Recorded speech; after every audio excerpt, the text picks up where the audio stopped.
Hello, I'm Kendall Gammon, and this is Make a Difference. Today, I'm joined by Father Justin Mathews. We are here at Thelmas Kitchen. We're actually up in Father Justin's office. First of all, Father Justin, thank you for joining me today. Thank you. Welcome to Reconciliation Services. Yeah, this is just a great thing, and this is the inaugural kickoff of Make a Difference, where we talk to people about what they're doing. And I've been in here, but the one that I mentioned first of all through Reconciliation Services is Thelmas Kitchen. Just talk to me about that.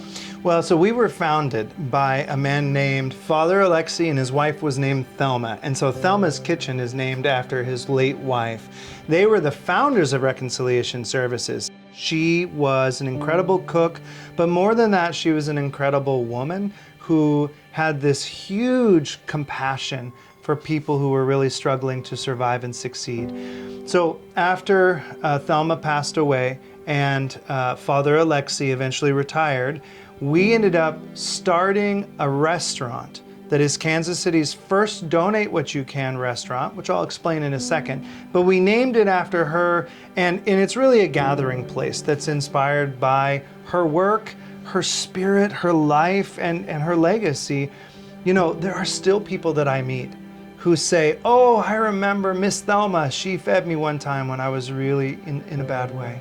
And you're just astounded when maybe 20 years later, after that one night, somebody still remembers that. And so for us at Thelma's Kitchen and at Reconciliation Services in general, our hope is to create those moments for people in their life where we can really make a difference, but a difference that has a lifelong impact.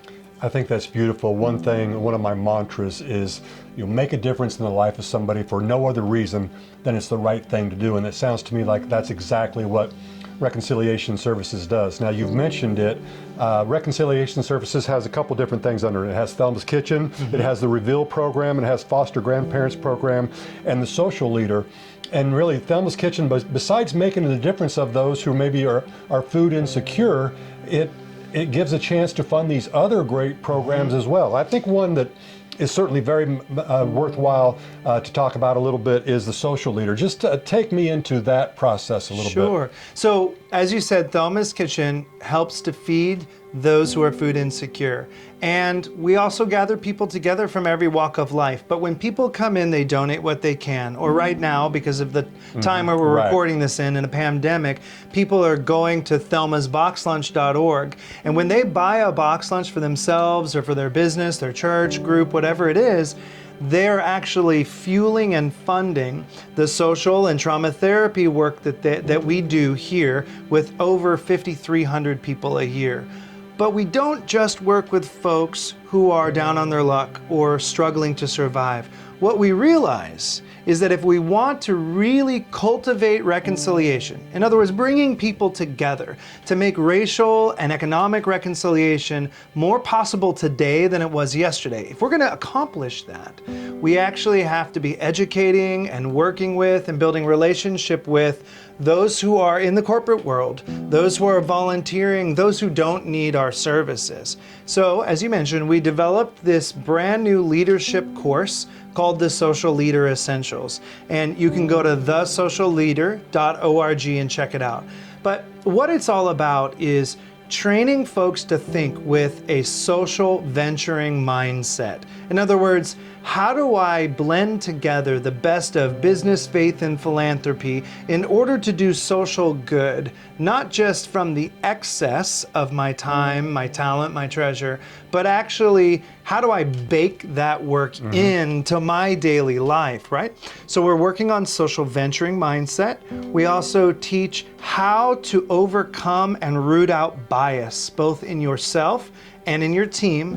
And then lastly, we introduce people to a really comprehensive overview of mental health and trauma-informed leadership approaches. So those are both individual leadership approaches. In other words, if I'm interacting in a community that's really suffering from trauma, or if I'm leading a team and there's somebody who's really depressed, how do I have the right approach? How do I have the confidence to be able to lead and to be empathetic, but also to be sensitive to the unique challenges that those who have suffered trauma and depression really struggle with on a day-to-day basis. So those three big pillars, social venturing, becoming bias aware, and becoming trauma informed, those things we propose are the core foundational aspects, the traits that you need to be a social leader. And today, we need social leaders in every single sector of leadership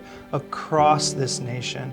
And I think the times indicate that for themselves. Yeah, certainly in these COVID times, things are a little bit different. But if we were to talk to those folks out there that are watching this in terms of how they could make a difference, certainly they could come to Thelma's Kitchen in a normal day. It's boxes now, but once it gets back, they could come, they could eat, they could pay. You could either give a donation, which is more than the plate, or you could pay what it is. You could do that. And then there's the ability to actually volunteer as well, I believe, also. Then you talk about the social leader, and I would assume that you can go to, what is it, rs3101.org, is that correct? Right, so if you want to see the impact of the organization as a whole, you can go to that website, rs3101.org, and you can see all of our programs, and you can see your gifts and your participation in action, and you can find out how to plug in. If you're interested in taking the next step and becoming a more creative, authentic, and an impactful leader, you can go to thesocialleader.org. Or if you just want an incredible lunch, because by the way, I'll put our food up against Panera or anybody else. Yes. I mean, I'm throwing it down, throwing the gauntlet down. But if you want an incredible lunch, go to thelmasboxlunch.org. Look, all of those different ways to participate have one aim, and that is to really be able to fuel the social and trauma therapy and economic community building work that we're doing right here, so that we can have all ships rise together. And we need help with our neighbors more than ever before. Because of COVID, there's a 56% increase in new clients since just March 2020. I mean, it is unprecedented. I've been doing this kind of work in human services, social services, for almost 25 years. And I've never seen an increase in demand like we have now. So look, everybody has something that they can do to make a difference. It doesn't have to be public. It doesn't have to be huge and grandiose. It needs to come from your heart. And as they say, drop by drop, the bucket fills. And so everybody can make a difference. We just have to begin.